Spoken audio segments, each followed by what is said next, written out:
महानुभाव, सबका साथ, सबका विकास, सबका विश्वास, सबका प्रयास, ये संविधान की भावना का सबसे सशक्त प्रकटीकरण है।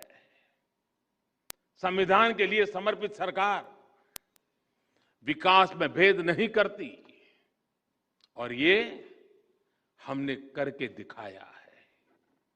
आज गरीब से गरीब को भी क्वालिटी इंफ्रास्ट्रक्चर तक वही एक्सेस मिल रहा है जो कभी साधन संपन्न लोगों तक सीमित था। आज लद्दाख, अंडमान और निकोबार, नॉर्थ ईस्ट के विकास,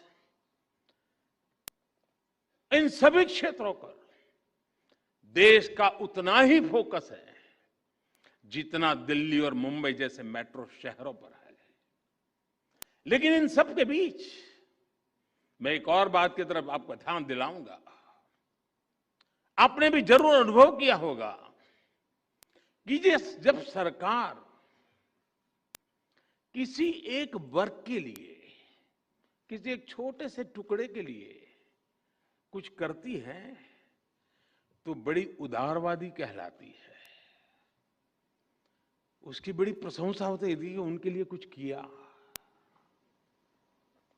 लेकिन मैं हैरान हूं, कभी कभी हम देखते हैं कोई सरकार एक आध राज्य के लिए कुछ कर ले, कुछ राज्य की भलाई का कोई काम करते हैं तो भी वाहवाही हो जाती है।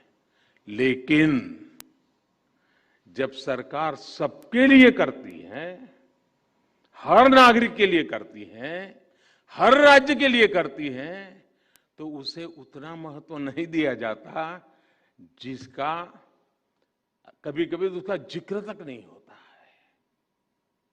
सरकार की योजनाओं से कैसे हर वर्ग का, हर राज्य का समान रूप से भला हो रहा है, इस पर उतना ध्यान नहीं दिया जाता है।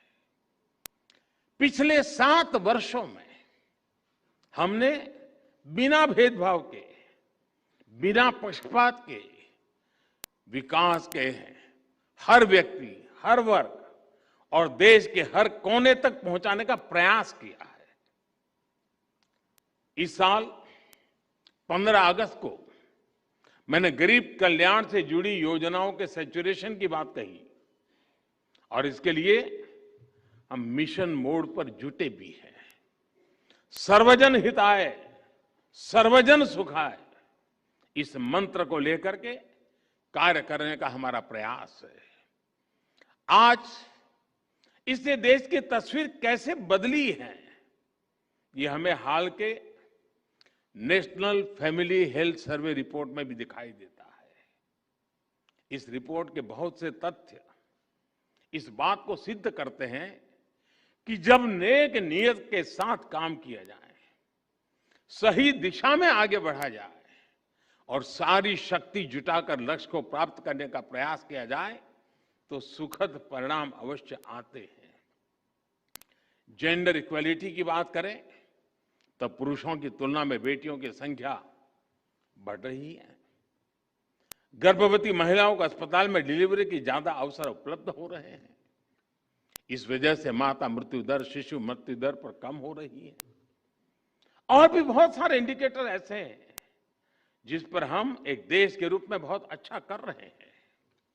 इन सभी इंडिकेटर्स में हर परसेंटेज पॉइंट की बढ़ोतरी सिर्फ एक आंकड़ा भर नहीं है, ये करोड़ों भारतीयों को मिल रहे उनके हक का प्रमाण है। ये बहुत आवश्यक है कि जन कल्याण से जुड़ी योजनाओं का पूरा लाभ लोगों को मिले, इंफ्रास्ट्रक्चर से जुड़ी परियोजनाओं समय पर पूरी हो। किसी भी कारण से हुई अनावश्यक देरी नागरिक को उसके हक से वंचित रखती है। मैं गुजरात का रहने वाला हूं तो मैं सरदार सरोवर डैम का उदाहरण देना चाहता हूं। सरदार वल्लभ भाई पटेल ने मां नर्मदा पर इस तरह के डैम का सपना देखा था। पंडित नेहरू ने इसका शिलान्यास किया था। लेकिन ये परियोजना दशकों तक अपप्रचार में फंसी रही, पर्यावरण के नाम पर चले आंदोलन में फंसी रही, न्यायालय तक इसमें निर्णय लेने में हिचकिचाते रहे। वर्ल्ड बैंक ने भी इसके लिए पैसे देने से मना कर दिया था, लेकिन उसी नर्मदा के पानी से कच्छ में जो विकास हुआ, विकास का कार्य हुआ, आज हिंदुस्तान के तेज गति से आगे बढ़ रहे डिस्ट्रिक्ट में कच्छ जिला है। कच्छ को इस एक प्रकार के रेगिस्तान जैसा इलाका, तेज गति से विकसित होने वाले क्षेत्रों में उसकी जगह बन गई। कभी रेगिस्तान के रूप में जाने जाने वाला कच्छ, पलायन के लिए पहचान जाने वाला कच्छ, आज एग्रो एक्सपोर्ट की वजह से अपनी पहचान बना रहा है। इससे बड़ा ग्रीन अवार्ड और क्या हो सकता है?